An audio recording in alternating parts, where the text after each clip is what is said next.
Yes, kailangan natin yung pawis. Amen. Hallelujah.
gently called us. Tinawag mo kami, Panginoon, ang kailangan. Tinawag mo kami, Panginoon, sa iyong panahon, O Diyos. Sa iyong tamang panahon, Panginoon. Thank you, Father. Salamat po, Diyos. Sa umagang ito, samahan niyo po kami as we study your word. Habang pinag-aaralan po namin kung paano mo po tinawag si Samuel, kami rin ay tinawag mo para sa isang napakahalagang layunin, Panginoon. Salamat po, Diyos, sa umagang ito. Hayaan mo, Panginoon, na sa umagang ito ay patuloy mong ibaba ang aming buhay. Turuan mo kaming magpakumbaba, Panginoon, upang patuloy mo kaming magamit for your glory. Thank you, Lord. Kung may nakikita kang karumihan sa aming puso, alam po namin, Panginoon, na kami ay pinatawad mo na. Hallelujah. Thank you for your compassion. Thank you for your kindness. Salamat po, Diyos. Sa umagang ito, we bring you back all the praises, the glory and thanksgiving in Jesus' name. Amen. Hallelujah. Palakpak po sa Diyos na buhay. Pwede na po tayo makaupo sa presensya ng Diyos. Ang ating pong topic sa umagang ito ay pagpapatuloy ng ating simulan noong last Sunday. Okay. Ano po ba yung topic natin last Sunday? About the life of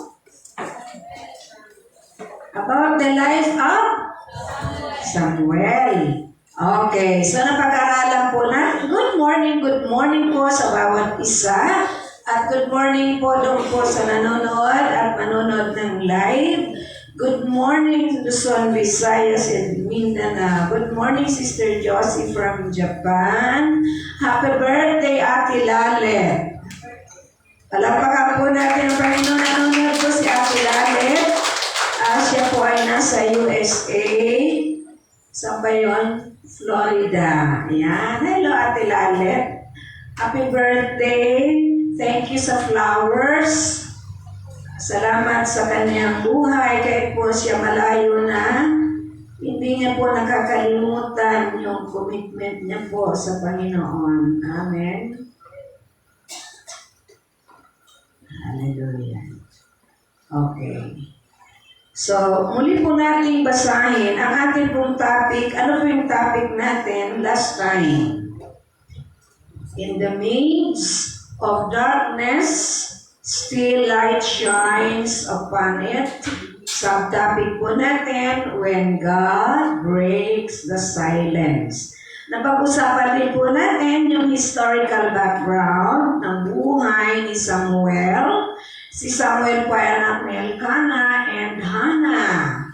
Okay, at si Samuel po ay inihandog po ni Hannah sa Panginoon at sabi niya, Panginoon, pag ako binigyan mo ng anak, siya iahandog ko sa iyo ng buong puso at siya maglilingkod sa iyo habang buhay. Napag-usapan din po natin na yung buhay ni Samuel, nung siya po itinawag ng Panginoon, ito po ay nangyari sa Book of the Judges. Ano po yung panahon sa Book of the Judges? Ito po ay tumagal ng 300 to 350 years, nagkaroon po ng spiritual darkness. Sapagkat yung mga tao po ay nagkanya-kanya dahil during those days wala po hari. At doon po sa kwento ni Samuel ay meron pong lalaking tinatawag na si Eli, siya po ay high priest. Na meron po siyang dalawang anak na si Hophni and Phinehas. At yung kanila pong buhay, bagamat naglilingkod sa Diyos, sila po ay sumusuway sa Panginoon, yung po kanyang dalawang anak. At ito po ay hindi niya po sinasaway, pinababayaan niya lang. So nagkaroon po ng darkness o kasalanan yung pong priesthood. Okay. Because during that time, napakahalaga po ng priesthood kasi ito po yung nagre-represent who God is. Kaya kaso po ang problema, sila po ay mga mga masuwayin sa Diyos. Sila po ay mga hard-headed people. So during that time, ang sabi po ng verse 1, chapter 3 of 1 Samuel, during that time, yung Word of God, yung pong vision at ang salita ng Diyos, yung tinig ng Diyos, ay halos hindi na po naririnig. Okay, wala pong propeta noon from Moses to Samuel. Pero yung pong pagitan ng mga panahon na yon, wala pong propeta. Kung may propeta man, mangilan-ilan at wala pong pangalang binabanggit. Okay? So, next, yung pong rareness of your spiritual sensitivity. Roma number 2. Kasi po, si Eli, yung high priest, nasanay na po na walang naririnig na tinig ng Diyos. Kaya nung tinawag ng Diyos si Samuel, first, second call, akala ni Samuel, si Eli ang tumatawag sa kanya. Sabi ni Eli, matulog ka, hindi ako tumatawag sa iyo. Second call, hindi niya pa rin na-sense na ang Diyos ang tumatawag kay Samuel kasi nasanay na siya na wala siyang naririnig na tinig ng Diyos. Kapag tayo po ay sanay na hindi na po natin naririnig ang tinig ng Diyos at ang naririnig po natin ang tinig ng mundo, tinig ng kalayawan, tinig ng galit at puot, tinig ng inggit, at tinig ng kahalayan o tinig ng laman. Kapag nagsasalita na po ang Diyos, hindi na po naririnig ng mga tao. Why? Sapagkat ang naririnig na ng mga tao yung tinig ng mundo. Pero hindi po tayo ganon. Amen? Okay. Marami po tayong pwedeng marinig na tinig. Una, tinig ng sarili mo. Sino ba dito may tinig? Yan. Pangalawang tinig, tinig ng kalabang si Satanas. Tinig ng kaaway. Pangatlong tinig, tinig ng Diyos. Alin pong tinig doon ang gusto niyong marinig? Tinig ng Diyos. But during that time, si Eli, siya po yung high priest. Siya po yung tagapamagitan between man and God. Subalit dahil nagkaroon po siya ng spiritual na kabingihan, hindi na po siya naging sensitibo sa tinig ng Diyos. Nung nakita niya po siya na nananalangin sa loob ng tabernacle, ang akala niya si Hana ay lasing. Okay. Ninyong mga anak niya ay nagkakasala, hindi niya po pinagsasabihan. Subalit nung pinagsabihan niya, huli na po ang lahat. So hindi niya po nakikita yung mga bagay na masama kasi parang kinasanayan niya na yung mga bagay na masama. Okay? So, yun po yung pinag-aralan natin noong last Sunday. So our topic for today is the call of Samuel, Roma number 3, gave Israel a ray of hope. Ibig sabihin, nung tinawag po si Samuel ng Panginoon, siya po ay 12 to 13, in between 12 to 13 years old pa lang. Okay? Nung si Samuel po ay tinawag ng Diyos sa kagalagitnaan ng kadiliman, in the midst of spiritual drought. Tinawag niya po si Samuel sa gitna ng madilim na mundo, punong-puno ng kasalanan ito po ay nagbigay ng liwanag sa bansang Israel. Pag sinabi po nating ray, ito po yung parang sinag. Kapag ang araw po ay, anong tawag doon, yung sumisikat, meron po yung sinag na nakikita sa ating mga bintana. Ang tawag po doon ay ray. So, nung tinawag po ng Diyos si Samuel, nagkaroon po ng sinag, ng pag-asa ang bansang Israel. Sapagkat kapag ang isa pong bansa ay wala nang naririnig na tinig ng Diyos, ito po ay nakakatakot. Sapagkat magkakaroon po ng chaos o matinding kaguluhan ang isang bansa kapag wala pong Diyos na kumokontrol sa mga bagay-bagay sa ating paligid. Amen? Balikan po natin, basahin po natin ang verse 4. Are you following me? Okay, verse 4, 1 Samuel chapter 3. That the Lord called Samuel, and he said, "Here I am."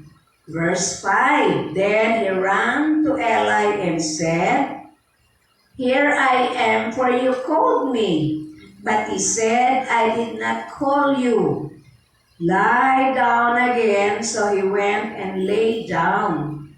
Verse 6.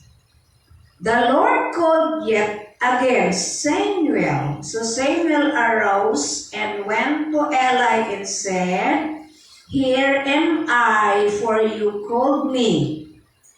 But he answered, "I did not call my son. Lie down again." So verse 7, now Samuel did not yet know the Lord, nor had the word of the Lord yet been revealed to him. I am reading a NASB version. Okay. So, nung unang pagtawag kay Samuel, anong sabi niya? "Here am I, you called me." Sabi ni Eli, "No." Second, na tinawag siya ng Diyos, sabi ni Samuel, here am I, you called me." Akala niya po kasi, si Eli, o yung high priest, ang tumatawag sa kanya. Kasi sa verse 7, ang sabi diyan, hindi pa nararanasan ni Samuel na tawagin ng Diyos o makarinig ng tinig ng Diyos. Kaya hindi niya alam, akala niya si Eli. Pansinin po natin yung ugali ng bata. Nung unang tumawag siya, nung unang tinawag siya, siya po ay bumangon. Ano ang sagot niya? "Here am I." Pangalawang tawag, "Here am I." Ano pong karakteristik ni Samuel? Siya po ay alert. Siya po ay smart. Hindi po siya glow. Siya ay alert. Siya ay smart. Siya po ay obedient. Siya po ay alerto. Unang tawag, bangon agad. Siya po ay smart. Anong smart? Smarter. Yung pag kumilos, hindi yung mahina, kundi talagang siya, smart. Hindi siya, basta hindi siya glow. At obedient. Sa ngayon po, kapag tinawag mo ang bata, wait lang. Kapag may pinapagawa ang magulang, wait lang. Hanggang sa hindi na po umabot na yung madaling araw, si nanay na ang gumagawa. Wala akong kausap. Tama yan. Sa verse 3, balikan po natin ang verse 3. Are you following me? And the Lamb of God had not yet gone out, and Samuel was lying down in the temple of the Lord where the ark of God was. Saan po ba natutulog si Samuel? Doon po sa lugar na malapit na kung saan nakalagay ang Ark of the Covenant. Saan po nakalagay ang Ark of the Covenant? Doon po yan sa Holy of Holies. Ang tabernacle po, during that time, tinatawag po itong tabernacle. Ang tawag po dito ay, ito po yung moving temple. Kasi ito po ay dinadala nila sa iba't ibang lugar. May tatlo po, may dalawa po yung bahagi, the holy place and the Holy of Holies, where the tabernacle is situated. Ano po ba ang ark, or ano po ba yung Ark of God? The Ark of God ay nasa loob po ng Holy of Holies. So may dalawa pong bahagi, Holy of Place, Holy of Holies, where the Ark of the Covenant was located. Okay. Or Ark of God. Ano po ba itong Ark of the Covenant? Doon po nakapaloob yung 10 Commandments. At ano pa po ang nasa loob ng Ark of the Covenant? Mana, ano pa? Tungkod ni Moses na ano?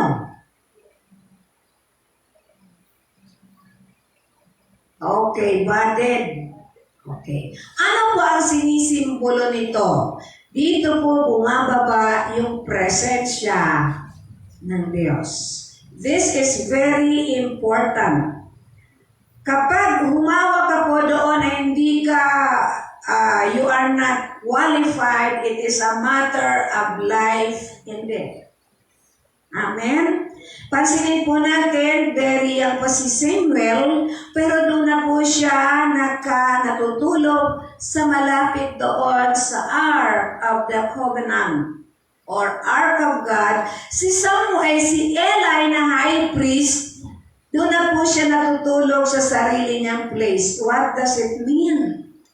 Ito po, it marks the transition period between Samuel and the high priest Eli. Okay? So, sa verse 8, tingnan po natin sa verse 8. So the Lord called Samuel again for the third time. And he arose and went to Eli and said, Here I am, for you called me. Then Eli discerned that the Lord was calling the boy. This is the only time where Eli discerned that God is the one calling Samuel for the third time na call.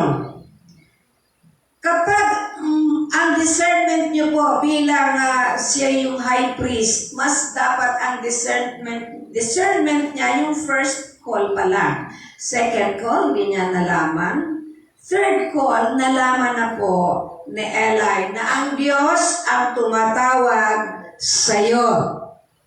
Okay. So bakit? Kasi si Eli ay nasanay na walang naririnig na tinig ng Diyos. Kaya nung third time na discern niya, ang Diyos na ang tumatawag kay Samuel. Tingnan po natin verse 9. And Eli said to Samuel, Go lie down, and it shall be, if he calls you, that you shall say, Speak, Lord, for your servant is listening. Sabi ni Samuel, anak, bumalik ka uli sa higaan mo. Kapag tinawag ka uli, kapag tinawag uli ang pangalan mo, ito ang sasabihin mo, Speak, Lord, your servant is listening. Panginoon, magsalita ka, ang iyong lingkod ay nakikinig. Sa verse 10, Then the Lord came and stood and called us at other times, Samuel, Samuel, and Samuel said, Speak, for your servant is listening. Remember, Samuel was called by the Lord in the midst of spiritual drought.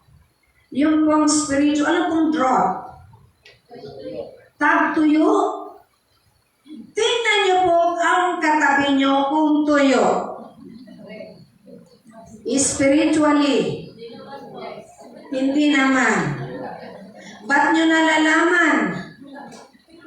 Alam niyo po ba yung spiritual drought? Tayo lang po nakakalam niyan. We can smile. We can go to church every day. But deep inside, meron pong vacuum. Tayo lang po ang nakakaalam niyan. Hindi may makikita, naka-makeup yan eh. Okay. In verse 3, we are also told that the Lamb of God had not yet gone out. Sabi po doon sa verse 3, yung pong ilaw ay hindi pa po namamatay ang sindi. Ano po ba itong ilaw na ito? Ito po ay gold lampstand na kung saan ito po ay nagsisimulo ng liwanag ng Diyos sa bansang Israel. In Exodus 27 verse 21, the priests were required to keep the lamp burning in the temple every night from evening until morning. At mababasa rin po natin ito sa Leviticus 24 verse 2 to 4. Tingnan po natin, nung tinawag po ng Diyos si Samuel, yung pong alam na sinindihan. Kasi sinisindihan po ito from evening, mga 6 o'clock down to morning. Magmamadaling ay sa umaga. Pero nung tinawag ng Diyos si Samuel, ay doon po sa kalagitnaan ng gabi na kung saan naroroon pa yung sindi o liwanag ng ilawan na nagsisimbolo ng presensya ng Diyos sa bansang Israel. Ano po ba ang spiritual significance nito? Okay. These details place the timing of the call late in the night shortly before the dawn.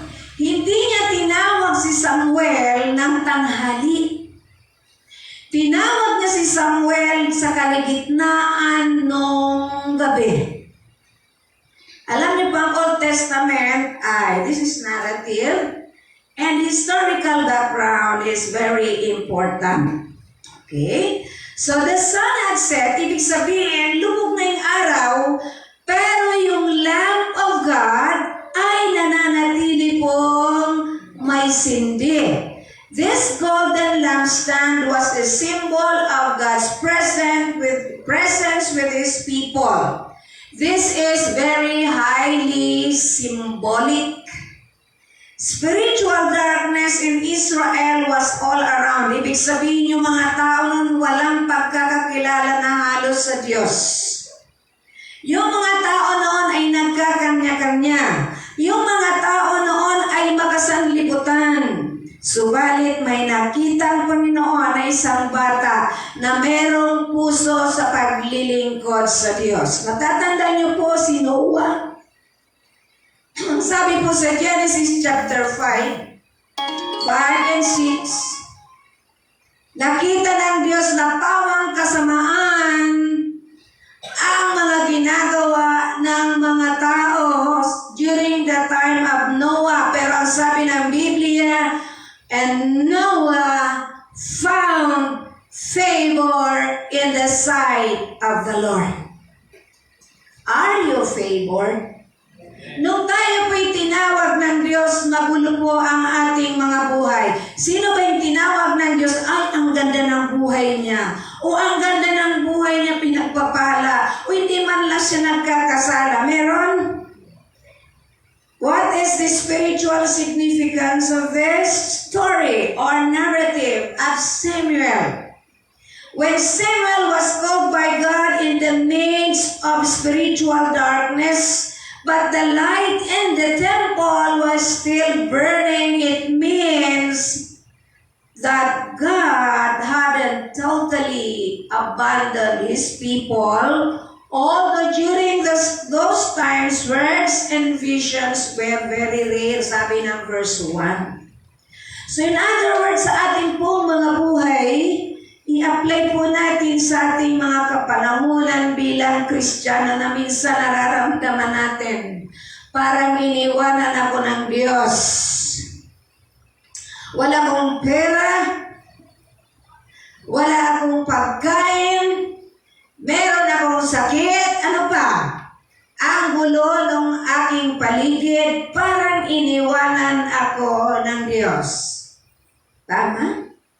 Iniwanan po ba tayo ng Diyos? Ang sabi ng Panginoon, I will never leave you, I will never forsake you. During the time of our darkness, we Christians, we pass through darkness. Nung tayo po'y hindi mananampalataya, magulo ang ating buhay, maraming problema. Pero nung tayo po'y nakakilala sa Diyos, lalo po itong dumami. Wow! Sinabi ba ng Diyos kapag kayo sumunod sa akin, ay ang sarap ng buhay nyo. Kasi po si Satanas, kapag gusto po natin maglingkod sa Diyos, hindi po yan titigil na tuksuhin ka at gagawa yun ng paraan para mahiwalay ka sa Diyos. Amen? Kapag Kristiyano ka at wala ka man lang pagsubok, take note. Kapag Kristiyano ka, wala ka man lang pagsubok, parang sarap ng buhay mo. Kahit sumasaw-saw ka sa takbuhan ng sanlibutan, walang nakikialam sa'yo. Magtanong ka po. Amen. Ang sabi ng Panginoon in John chapter 1 verse 5, the light shines in the darkness, and the darkness has not overcome it. Ang sabi ng Panginoon, yung ilawan o yung ilaw ay nagliliwanag sa kadiliman. At yung kadiliman, kahit kailan hindi niya pwedeng madaig ang liwanag. Siguraduhin po natin ang ating liwanag ay hindi napupundi. Siguraduhin po natin na sa kabila ng maraming tukso ng sanlibutan ito, nananatili po ang ating liwanag. Wala akong kausap. Bakit hindi kayo, wala kayong pagsubok? Bakit parang wala man lang sa inyong tumutokso? Sapagkat you are compromising already. Kapag tayo po'y sumabay sa sayaw ng mundong ito, hindi po tayo pakikialaman ni Satanas, tama? Ang pakikialaman niya po yung mga taong lumalakad sa liwanag ng Diyos. John 8:12. Then Jesus again spoke to them, saying, I am the light of the world. He who follows me will not walk in the darkness, but will have the light of life. Ang sabi ng Panginoon, siya ay nagsilat salitang muli, ako ang ilaw ng sanlibutan. Hindi niya po sinabi, ako ang may-ari ng sanlibutan. Kahit siya po talagang may-ari ng lahat ng bagay. Psalms 24 verse 1. Pero hindi niya po ito kiniklaim. Nakakahiya naman sa isang taong nakakulong na kiniklaim niya siya may-ari ng sanlibutan. Ang sabi ng Panginoong Hesus, ako ang ilaw ng sanlibutan. Sino mang sumusunod sa akin ay hindi maglalakad sa dilim kundi siya ngayon ay nasa liwanag ng buhay. Nasa liwanag po ba tayo? O kaya kayo lumiliwanag kasi yung hawak nyo sa kamay nyo ay na may sindi. O wala pa usap. Sino po ba ang lumiliwanag dahil wala siyang buhok? Hindi po yun. Hindi po yung lumiliwanag may sindi na hawak nyo. Ang liwanag po ng sanlibutan, walang iba kundi ang ating Panginoong Jesucristo. Kapag tayo po ay sumusunod sa Panginoon, talagang susundan po tayo ng maraming mga pagsubok ng buhay upang mapatunayan, upang tayo po ay matest o masubukan na tayo po ay sumusunod sa Diyos na buhay. Hallelujah! Palakpakan po natin ang Panginoon. Nung ako po ay bago lang sa Diyos, sabi nung pastor, bago lang po ako noon. Sabi ng pastor, kapag wala kayong pagsubok, tanungin nyo ang sarili nyo. Kayo ba'y sumusunod? O disciple ba talaga kayo ni Kristo? Ako po ay nakaupo doon sa may usher. Ano po kasi ito? Yung parang pioneering. So, nakaupo po ako doon sa may usher. Tinatanong ko po ang Diyos.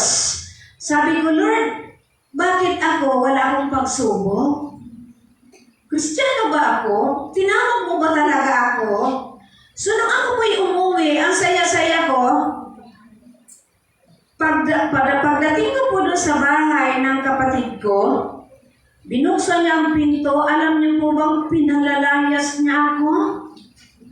Ang sabi niya sa akin, ikaw, sumusobra ka na sa oras, lampas ka na sa langit, lumayas ka, palamunin ka, kung ano-ano pong salita na sinabi sa akin.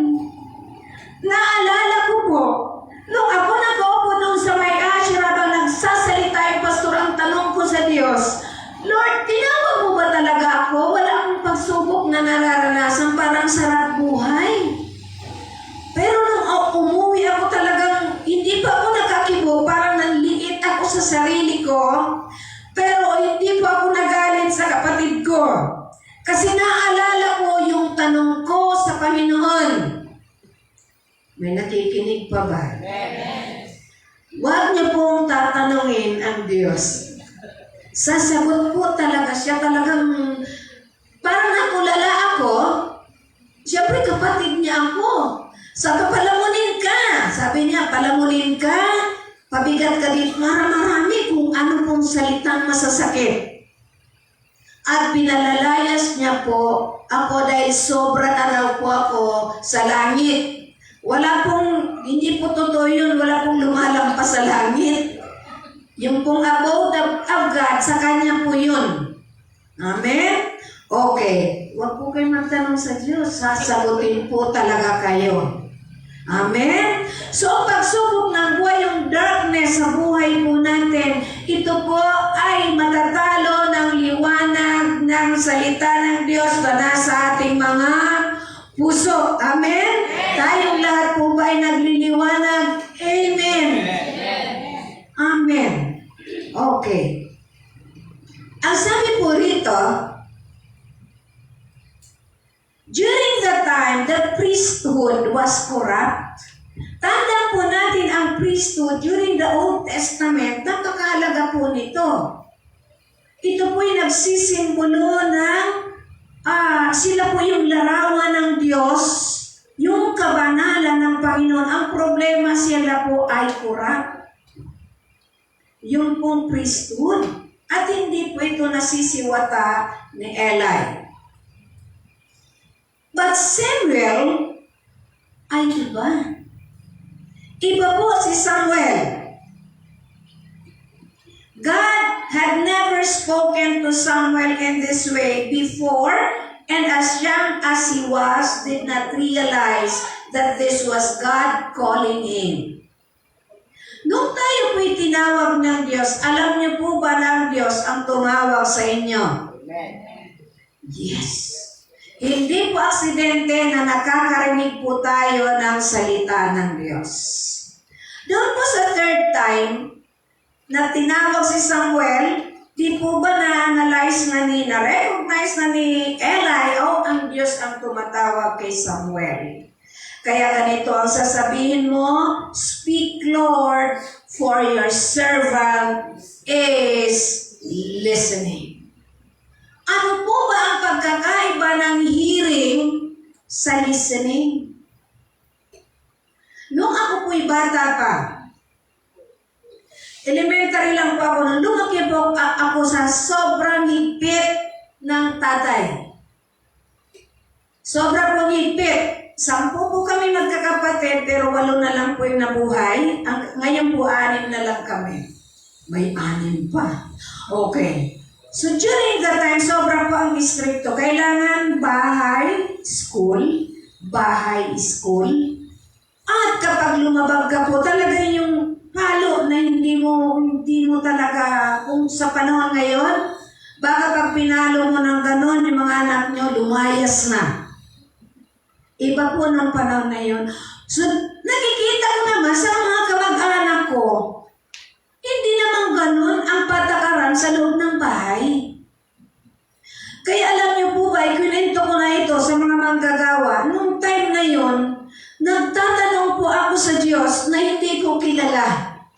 Kasi during that time, talagang sarado, kandado po kaming mga Katoliko. So we do not know the Lord, the biblical way. Kaya sabi ko, pumunta po ako sa ilalim ng mga puno ng kamuting kahoy. Alam niyo po, pag yumabong yun, halos di ka doon nakikita. Ako po ay nagtatanong sa Diyos na hindi ko kilala. Panginoon, kung talagang buhay ka, magpakita ka sa akin bakit ganito ang pamilya namin. Sobrang halos hindi ka na makagalaw. Bawat galaw mo, dinumero. Sa kakailangan, pag nasa school ka, laging mataas ang grado mo. Yung talagang may demand. Sa pamilya po namin, may demand talaga. Amen. Nung ako po'y nakakilala sa Panginoon, naalala ko po yun. I was in elementary nung nakakilala po ako sa Diyos. College graduate na po ako at nandito po ako sa Maynila naghahanap ng trabaho. Imagine yung pong layo ng agwat. Nung hinahanap po natin ang Diyos, Panginoon, magsalita ka, bakit ganito ang aming buhay? Panginoon, sino ka ba? Hindi po natin alam, nung nagtatanong tayo pala'y tinawag na ng Diyos. Sabi po sa Ephesians chapter 1, tinawag po tayo ng Diyos before the foundation of the world. Hallelujah! Palakpakan po natin ang Panginoon. Nung tinawag po si Samuel, wala pa po si Hannah. Wala pa po yung tatay niya. God called Samuel. Kayo po ba'y naniniwala? Because the Bible said so. And now tayo po'y tinawag ng Diyos. Ano pong sasabihin natin sa Diyos? Every time we pray, every time we read the Bible, every time we attend the worship service, every time before we go to work, anong sinasabi ng Diyos? Ay anong sinasabi natin sa Panginoon? Lord, speak, for your servant is listening. Amen? Sa bawat araw po natin ginagawa, lagi po natin sinasangguni sa Diyos at sasabihin natin, speak, Lord, your servant is listening. Why? Because ang Diyos po ang nagbibigay sa atin ng liwanag kung saan po tayo at kung ano ang dapat nating gagawin na magbibigay kaluhuran sa Panginoon. When God called Samuel, ang sabi niya, Samuel, Samuel. 2 beses. Abraham was called by God 2 beses. Moses called by God 2 times. When in the Old Testament, when God called you 2 times, ibig sabihin meron siyang ipapagawa sa buhay mo. Mayroon siyang ipapagawa sa pamamagitan mo, and this is the key turning point of your life. Amen? Ito yung magbabago ng buhay mo, magbabago ng direksyon ng buhay mo. Nung tayo po'y tinawag ng Panginoon, ano po ba ang naging direksyon ng ating buhay? The same pa rin po ba? Wala na akong kausap. Pareho pa rin po ba nung tinawag tayo ng Panginoon? Di po ba mayroong pagkakaiba? Huwag po natin sundan yung sabi ng Chinese pala, pareho lang. Dapat meron po tayong pagkakaiba sa sanlibutan. Why? Because we are following the light no other than Jesus. Nagliliwanag pa ating buhay, but yet we are not perfect. Hindi pa po tayo perfecto. Speak, Lord, your servant is listening. This must be our prayer. Desire ng ating puso, willingness to listen. Ang tanong ko po, ano po ba ang pagkakaiba ng hearing and listening? Sino po ba sa ngayon? Sino po ba mahilig makinig? Makikinig ng buhay ng mga buhay, makikinig ng mga chismis. Ang tawag po sa kanila ay marites. Pag lalaki, maricon. Yung pang-uso ngayon, chismis. At minsan, ang naririnig ko lang yung gitna. Minsan naman yung umpisa, minsan naman yung dulo. Tapos pupunta ka na sa kapitbahay mo para ipamalita. Anong ipapamalita mo? Anong narinig mo? Yung dulo. Minsan naman yung gitna. Minsan yung umpisa. Yan po hearing. Parang na-hearing Okay. Sobrang tawa ni Sister Anna. Don't you know that your name is Anna means Hannah? Okay. Anna means Hannah. Hannah means grace. Okay. And then, may ibang translation ng Hannah. Anna ka na, Anna. Okay. May iba po siyang translation, save. Okay. So, before doing your job, before sharing His Word, before reading your Bible, Lord, speak, for your servant is listening. What is listening? Kapag tayo po we listen to God, it involves our heart. It involves our willingness to obey. Marami pong nakikinig, pero hindi po sumusunod. Wala akong kausap. Marami pong nakikinig, subalit hindi sumusunod. Pag sinabi po natin listening, nakikinig ng marudong. Nakikinig ng ano bang talagang pinapakinggan mo bawat detalye. Hindi yung nakikinig ka, minsan may kapatid ko ako nun. Kapatid ko pa rin siya ngayon. Ano po siya, very smart siya at matalino talaga siyang bata. Pag siya po'y bagong kumain, pag inutusan mo yan, yung salita mo pa lang na umpisa, takbo na yan. Tatakbo na yan. Ibig sabihin, pag pinabili mo siyang suka, tatakbo na yan. Kahit meron ka pang ibang-iba pibili. Pero pag siya po'y tumakbo, babalik po yan uli. Ano nga yung utos mo? Siya po ba'y nakinig o hindi? Hindi. Ay, bata pa po siya noon. Okay? Kaya pag tayo po'y makinig, Pinapakinggan po natin ang Diyos ng every detail of His voice, of His word, of His command. Kapag nakinig po kayo sa Diyos, every detail, yung sinasabi niya, meron ka pong willingness, meron ka pong heart willing to obey, willing to serve. Amen? Hindi mo parang chismosa lang na nakinig lang, tapos ibabalandra sa iba. Hindi po ganon. Okay? Wala na po pong kausap. Roman number 4. God's mandate to Samuel. Samuel listened very carefully.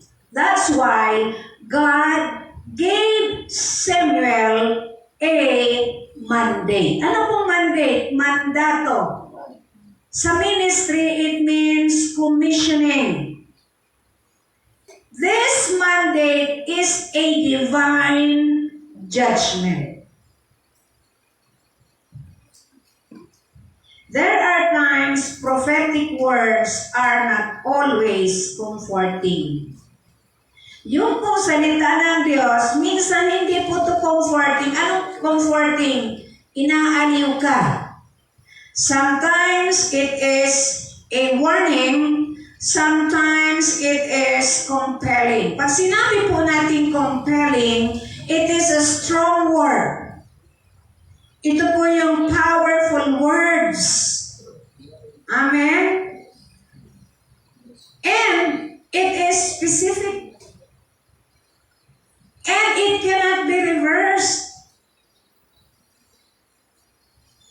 Tingnan po natin 11. Are you following me?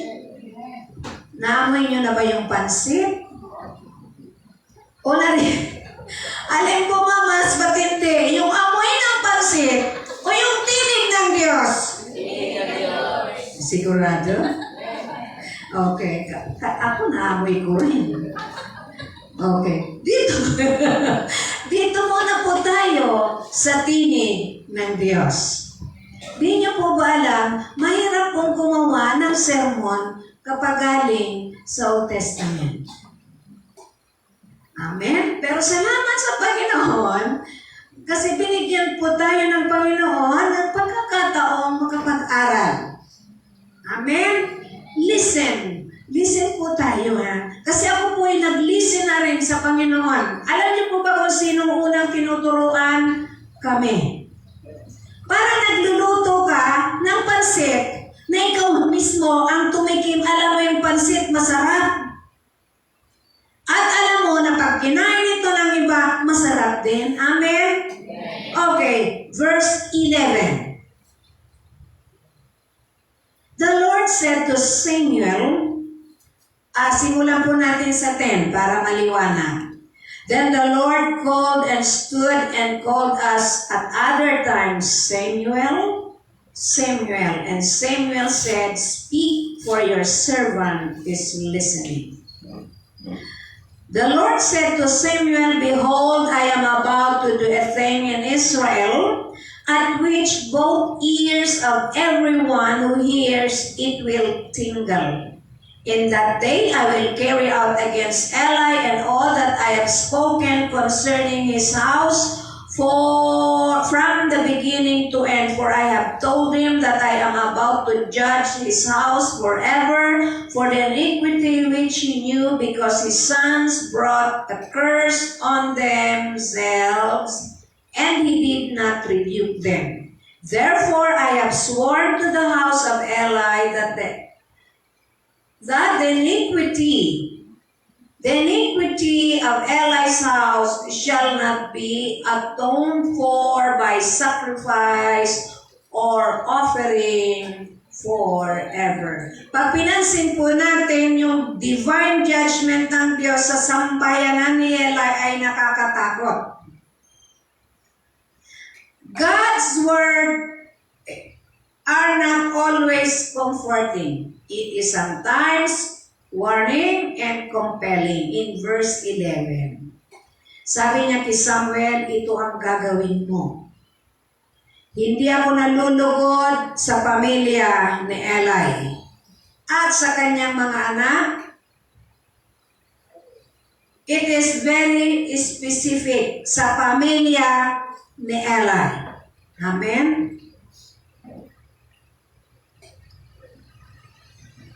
Yung tinawag po ng Diyos si Samuel, hindi ganito po ang sabi niya, "Shh! Shh! Samuel." Ganun po ba? Paano niya po tinawag? Samuel, Samuel. Why like this kapag ang Diyos tumatawag? Number one, God wanted His call to be clear. Hindi po yung ang may mga tao ang hilig manutsot. Kahit alam yung pangalan. Mga babae, I am telling you, kapag sinusutsutan kayo ng somebody na tumatawag sa iyo, huwag kayong lilingon. Amen? Kasi may sarili kayong pangalan. Nung tinawag ng Diyos si Samuel, very specific, very clear, very gentle. Sabi sa kanta natin kanina, "You gently call me into your presence." Tinawag po siya ng Diyos very gently, very clear, very specific. Why? Because meron po siyang ipapagawa napakahalaga, pero mapanganib. Mahirap po maging propeta. It is a matter of life and death. Pero sila po ay protektado ng Panginoon. Ang sabi ng Panginoon, parurusahan ko ang sambayan ni Eli. I will just paraphrase in Tagalog. At ang kanilang mga kasalanan ay hindi na pwedeng i-atone. Anong atone? Hindi na pwedeng patawarin o maghandog pa para patawarin ang kanilang kasalanan. Ibig sabihin, God is telling the prophet Samuel, "Surely, I will judge the household of Eli." Ang Panginoon po ay may mga mandate sa ating buhay nung tayo po ay maging Kristiyano. Tandaan po natin, si Samuel was only 12 or 13 years old according to historian Josephus. Okay, let us consider the weight of God's word. Isang halimbawa, may dumating na propeta sa bahay nyo. Kapatid, hindi ko kayo papangalanan, baka kayo matakot. Ang iyong buong sambahayan ay mamamatay lahat. Kaya niyo po bang sabihin? Hindi. Lalo pa kapag mahal mo sa buhay. Amen? Subalit dahil ito'y salita ng Diyos, God's commission to Samuel ay mabigat. God lays on his shoulder the weight of the message to Eli. Bata pa po siya. Siguro kasing edad lang ni Makmak. Pwede ka bang Makmak pumunta sa sambayan? Kanino kayo sambayan? Piliin natin dito. At sasabihin, mapapahama ka, sabi ng Panginoon, mamamatay ang mga alagang hayop, mamamatay ang sambayan mo, sabi ng Panginoon. Ano kayong gagawin sa iyo nung pinuntahan mo? Una, palayasin ka. Pangalawa, maglabas ng baril kung may baril. Pangatlo, maglabas ng itak. Pangapat, ipahabol ka sa aso. But during this time, God's message is very mabigat. Telling him that God will destroy his whole family. At ito po'y nangyari sa chapter 4. Chapter 5. Okay? mandate or commission comes from the Latin word committere, na ibig sabihin, entrusted with communicating a compelling message that God has given you. Ibig sabihin, ito yung pinagkatiwala sa iyo ng Diyos na sabihin mo doon sa tao. God is commissioning us to do something today. Tayo po ay hindi pinapapunta ng Diyos para sabihin sa mga tao, mamamatay ka. What is our commission? What is He commissioning me with, or what is God entrusting me with? Ano po ba ang ipinagkatiwala sa atin ng Diyos na commission? The Great Commission. Ang sabi po doon sa Romans chapter 6, verse 23, anong nakalagay doon? For the wages of sin is death, but the gift of God is eternal life. Ano kung una mong ipapamalita yung masamang balita? Death.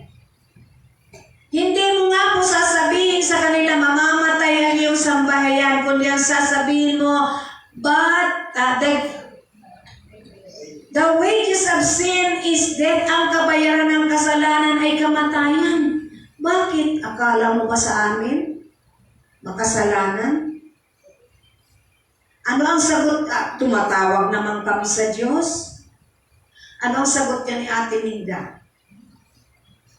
Ang sagot ni Ate Minda, hindi lahat ng tumatawag sa Panginoon ay maliligtas. Mabibigat pong mga salita ng Diyos ito, pero ito po ay totoo.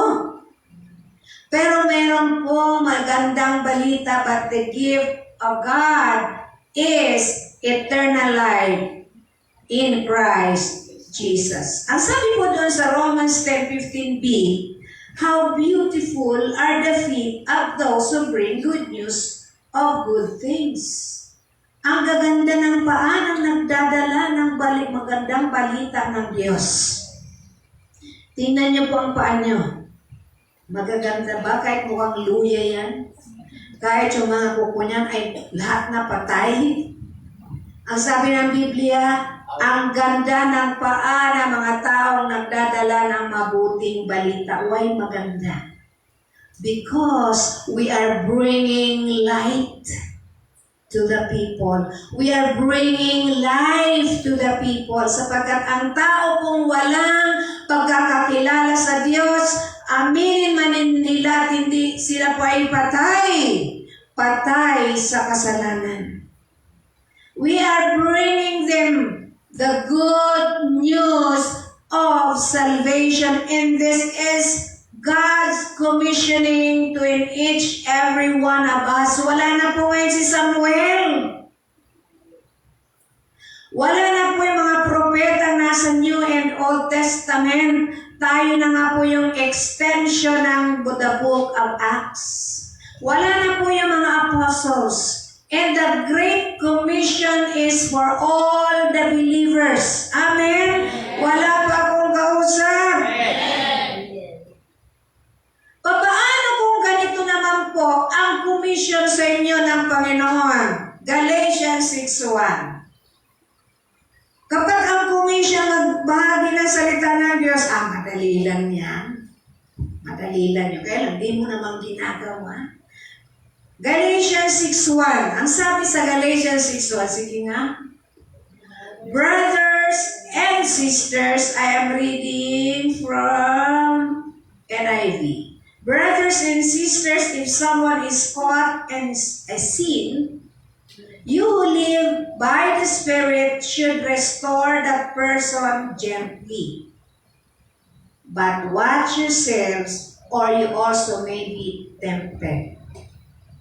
Ang Diyos po ay kinukomisyon tayo sa minsan magaan, at mabigat na gawain. Ang sabi po rito, pag nagkakasala ang iyong kapatid, pagsabihan mo. Nahuli mo siyang nagkakasala, pagsabihan mo. Ang sabi po rito, you who live by the Spirit should restore that person gently. Nung nag-uusap po si Eli at si Samuel, ayaw pa talagang sabihin ni Eli, ay ni Samuel, kasi siyempre bata pa siya at natatakot siya. Pero sinabi niya ba, ng buong po, yes. Kasi ito po yung ating tinatawag na accountability. Alam po natin nagkakamali yung ating kapatid, wag po natin i-tolerate. Tolerance is a sin. Kaya may mga disciplinary action po ang church. Pero sabi nito, gently. At meron pong warning si Paul. Watch yourselves or you also may be tempted. Tingnan mo rin ang sarili mo. Baka ikaw naman ang matukso kinabukasan. Minsan may mga nag-a-advise. Ganon din siya. Wala na ang kausap. Diyos me, perdon. Okay. So, kaya sabi rito, tingnan mo rin, mag-iingat ka. Baka ikaw naman ang matukso. Amen? So, we have to be gentle. Tawagin mo sa isang, ito po ay pinagpipray. Amen? Lalo po kapag yung kasalanan ay maselang masyado. Ito po ay pinagpipray, yung timing ng Panginoon. Kaya nung sinabi ni Samuel kay Eli na siya ay i-judge siya ng Panginoon at ang buong sabay kasi sila'y nagkakasala. Anong nangyari? Very gentle po ito. This is a beautiful confrontation. Anong sabi ni Eli? Mangyari nawa ang kalooban ng Diyos kasi yun yung gusto niya. Iyon yung makabubuti. Hindi niya po iginiit. Amen? Hindi niya iginiit. Okay? So sabi dun sa Ezekiel, and I will paraphrase, Ezekiel 3:18 to 19, Ezekiel 33 verse 7 to 9, ipaparaphrase ko po. Ang sabi po roon, kung nagkakasala ang iyong kapatid, pagsabihan mo, kasi kapag siya'y namatay, wala kang pananagutan. Pero kapag hindi mo siya pinagsabihan at siya'y napahamak, meron kang pananagutan. Tayo po ay accountable with each other.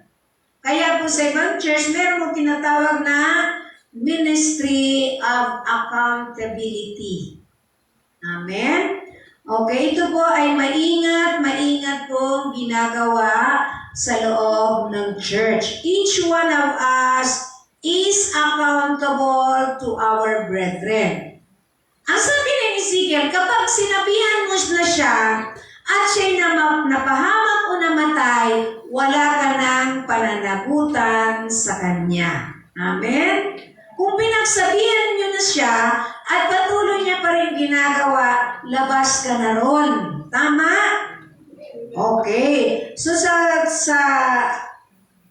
kaso po ni Eli at ni Samuel, sinabi talaga ni Samuel, ang sabi ni Eli, sabihin mo lahat sa akin kasi kapag hindi, parurusahan ka ng Diyos. At sinabi ni Samuel, at a very young age, nire-rebuke niya yung matandang high priest.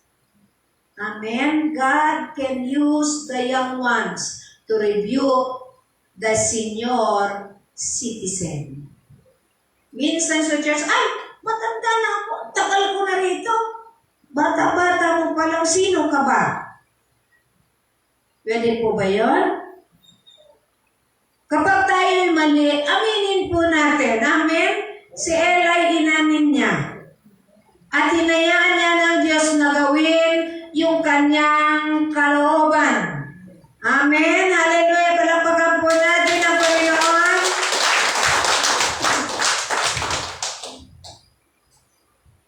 Okay, tayo po ay tutuloy po natin ito. Roma number 5, Samuel confronted the high priest. And Roma number 6, the unwavering commitment of Samuel. Alam niyo po ba yung unwavering commitment ni Samuel? Ito po ay nagresulta na yung boses ng Panginoon ay tuloy-tuloy nang naririnig ng bansang Israel sa pamamagitan ni Samuel. Amen? Gusto po ba nating marinig ang tinig ng Diyos sa ating kapanahunan? Wala na po si Samuel. Uulitin ko po, meron po tayong salita ng Diyos na kapag tayo po'y nagbabasa, naririnig po natin ang tinig ng Panginoon. Yung pong Bible na binigay namin sa inyo, huwag niyo pong masyado niyong protektahan sa loob ng cabinet. Hindi niyo binabasa, wala pong power ito. Ito po'y papel. Ang merong kapangyarihan po dito yung kanyang mga salita kapag ating binasa at tayo po'y willing na sumunod sa Panginoon. Okay, meron nanonood po ako ng isa sa pinakamalaking church sa Pilipinas. Nagtanong yung pinaka-head pastor, o sino ba dito ang nagbabasa ng Bible palagi? Alam niyo po, nakakalungkot ang laking church. Ilan lang po ang nagtaas ng kamay. Sabi ng pastor, hindi nangangulugan dito kayo umatin sa malaking church. Kayo iligtas na. Hindi kayo nagbabasa ng Bible. Okay. Sino po ba dito nagbabasa ng Bible?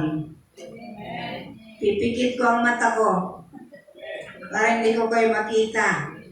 Alam po yan ng Panginoon. Basahin po natin ang Bible. Dito po natin maririnig ng lubusan ng tinig ng Diyos sa pagdadalo sa mga gawain, Bible study, cell group, saan pa sa pakikinig po ng preaching every Sunday. Amen? Gusto po ba natin marinig ang tinig ng Diyos palagi? Amen. Yes. Upang yung tinig ng mundo ay hindi po makapanaig sa ating mga buhay. Amen. Tumayo po tayong lahat. Hallelujah. Thank you, Jesus. Salamat po, Banal na Espiritu Santo. Salamat sa umagang ito.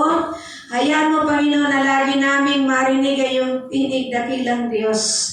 We are not yet perfect, but you are changing us from glory to glory. Salamat po, Diyos, sa buhay ni Samuel. Salamat din, Panginoon, sa aming mga buhay. Hindi po kami si Samuel, kami po ay kami.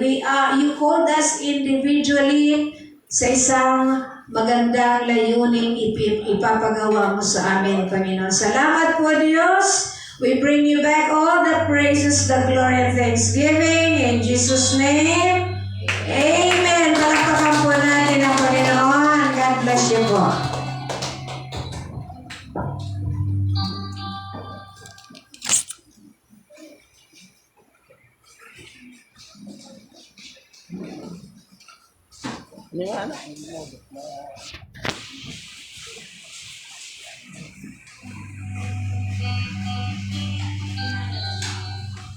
Salamat po sa